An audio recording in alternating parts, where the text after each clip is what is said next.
The Israeli Prime Minister Benjamin Netanyahu has condemned an Israeli soldier who hit a statue of Jesus with a sledgehammer in southern Lebanon.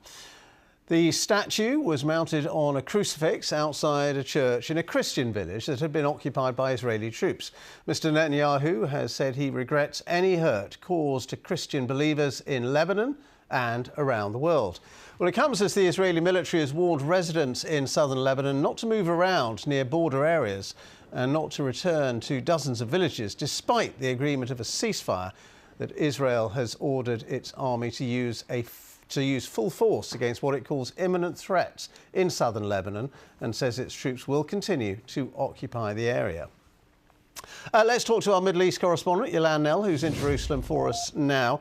Yilan, tell us more then about what this soldier did to the statue of Jesus, because we've heard very strong condemnation of that soldier's actions from the Prime Minister, from the Israeli military, various other politicians as well in Israel. Yeah, so the Israeli Prime Minister was quick to come out with his comments in English on his X account. I think understanding very well the international damage that this could do, this photo that's been shared widely on social media over the past couple of days. The Israeli army has confirmed it's a soldier who is at the moment in southern Lebanon, or has been in southern Lebanon in recent days. He's holding what appears to be a sledgehammer or an axe poised just over the face of the statue of Jesus on a crucifix that's been toppled. The understanding is that this is in the village of Debel, which is in southern Lebanon, a Maronite Christian village. This was a family's own shrine on the edge of their land, at the edge of the village. It's not clear exactly at the moment what damage was ultimately done, but the Israeli army is saying that they will help the Christian community there to repair this statue.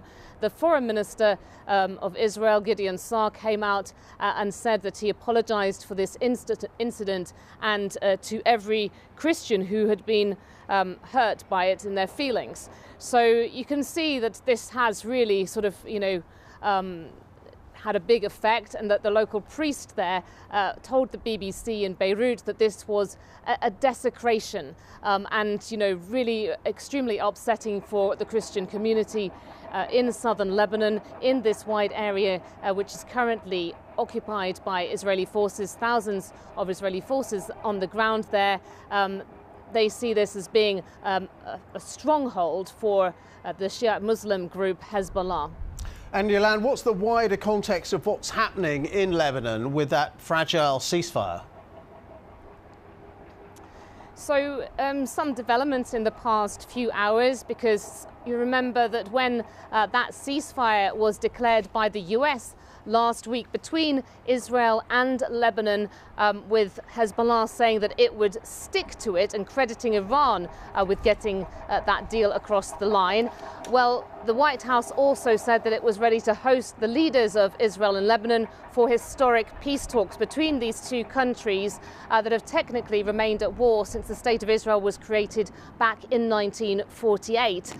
Now, the Lebanese President, Joseph Aoun, says that there will be a Lebanese delegation that is sent along to talks, and that will be headed by a former Lebanese ambassador to the US. He has said that the goals of Lebanon in those talks will be to end Israel's occupation and to deploy the army of Lebanon right up to the borderline. Israel has previously been saying that its goals in any kind of long-term peace deal will be to make sure that there is the disarmament of Hezbollah, and it also wants to decide finally the border between Israel and its neighbour Lebanon. OK, Yilan, thank you very much indeed.